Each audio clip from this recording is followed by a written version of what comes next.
Welcome to Getembe Electricals. Today I'm going to show you how to change an element for Lorenzeti Duo.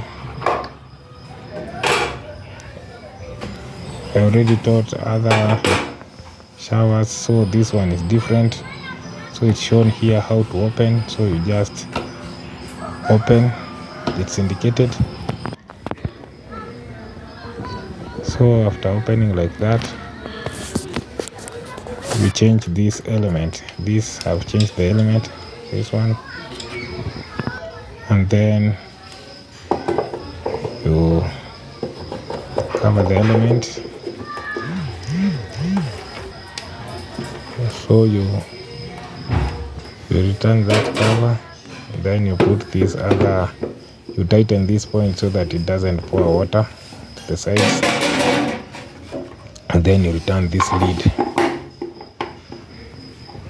like that, or